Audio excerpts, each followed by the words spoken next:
walks around with their eyes probably open, but they probably are asleep. I guess a dead human being that came back to life. People who just kind of like go through the motions, they just have like a set routine. Just like they get up in the morning, they go to class, they come home, they eat, they go to sleep, and just have like this routine going, like they don't break away from it. A zombie is somebody that was dead and came back to life to seek revenge or something. Like someone that's dead. A zombie is the undead. They want brains, kill you. I guess a zombie is like someone who's been raised from the dead or something. It's kind of some spiritual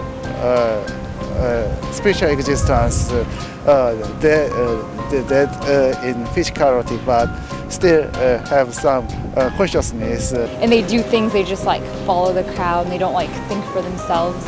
I can only go by what I've seen on television. It's somebody that's been infected with some virus and they're dead in a sense, but they're not really dead. And zombies are people without that fundamental thing that makes them people.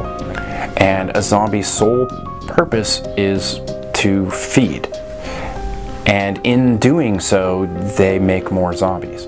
So maybe a zombie is a person who doesn't care anymore, and they're not caring spreads not caring, right? And so you wind up in this state of people fighting for what makes them fundamentally human.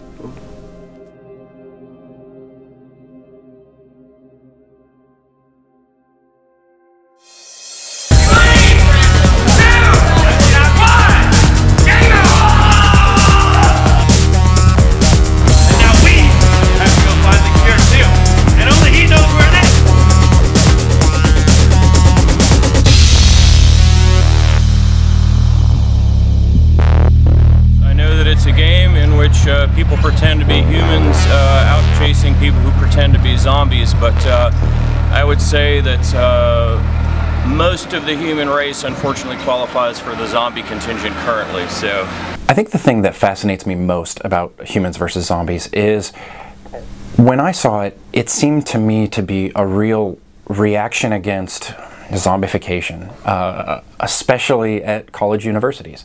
Look at how many students walk around campus like a zombie, maybe with the cell phone up to the ear. And I think Humans versus Zombies was partially that. It's also about zombie culture, right? People love zombies. But it was about making the college campus more playful and getting people engaged with one another, again, in a way that I think had kind of disappeared for a little bit. We've started seeing a huge gap in people's verbal communication skills. Among college students, young officers that we hire. I go to all the police chiefs conferences. You go to any managers meeting. Everybody's talking about this new generation of employee, how smart they are, how great they are taking tests. And the two main things that we talk about where they're lacking is verbal communication, the confidence to interact with people. Verbal communication is more than just talking. It's having that confidence to go up to someone you never met before and interact. And a lot of jobs out there, your first interactions are crucial to that employer.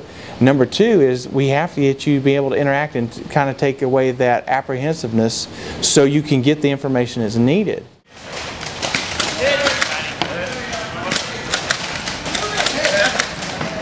I think it's very funny, but if I'm playing the role of zombie, I'm not sure I really like it.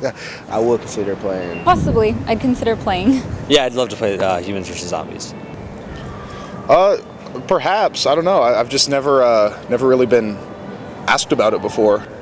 I probably wouldn't play. I mean, it actually does kind of sound fun, but I honestly just don't really have time to be like worried about someone coming and trying to like kill me or whatever.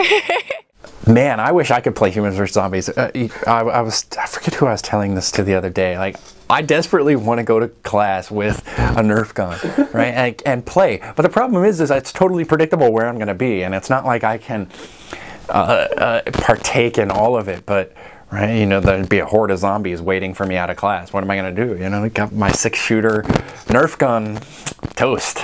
We've had this game many times before. It's just been under a number of different names: Cloak and Dagger, Spies and Assassins. I mean, there's some other names that were out there. It is interesting that this game has existed in multiple incarnations. College campus is clearly kind of a magic space where people can play or behave differently from me as a 30-something dad. And so it's already a different kind of space, and full of people that are at a place in life where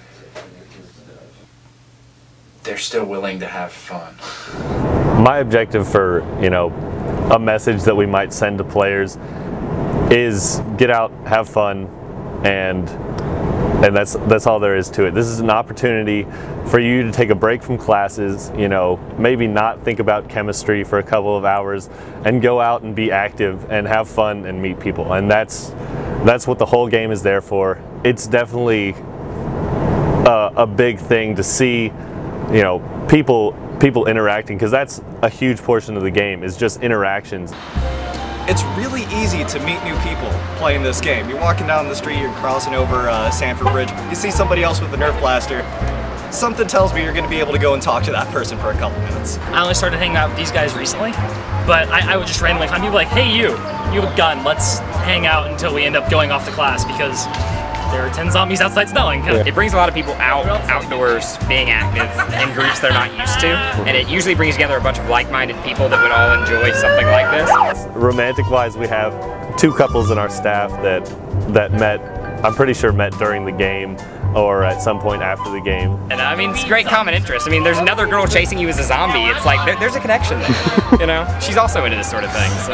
The first time, I guess, was when he tagged me the first game ever. Stalked her after a class. We had a class together and stalked her all throughout Tate. Wait till she got outside and sprung on her and tagged her. She didn't even have a kill code because she wasn't officially registered. Lame. Honestly, our relationship is completely interwoven with the game, and I don't really have an answer for how it's affected us because I can't imagine us having a relationship without the game. I think it really just promotes camaraderie, like grouping up with people and facing tasks. I mean, one thing leads to another, you start talking about other stuff, you realize you have a lot in common, and it opens up conversation with other people that you would otherwise just pass on by and go to your class. I definitely think that Humans vs. Zombies is encouraging people to reclaim real social space, right? Real play space. Because people connect all the time on Facebook and on their cell phones and they're texting, and that's very real interaction, but it's different from being out with your friends, moving around, interacting with, coordinating.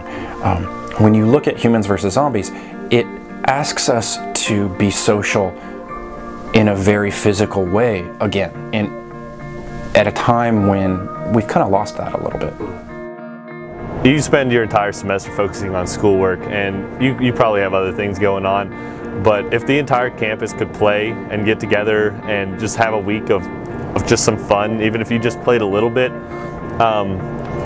I think that people could definitely stop focusing on school or stop focusing on work or whatever stress is going on in their life, and kind of take a step back and be like, what am I doing at college? Am I really just learning about chemistry and biology and finance all day, all the time, and then maybe doing some extracurriculars that'll hopefully get me a job in the future? Or am I here to have fun and meet people? And that's what we try and bring in. And if people want to write that off and just go on their day living and focusing on other things, then that's fine. But if people want to come in and play and just have some fun for a while and take their mind off of school and everything, that's what we look for. And that's what people have fun doing, is just being able to take a break and go meet some new people at random because you're being chased by a horde of zombies.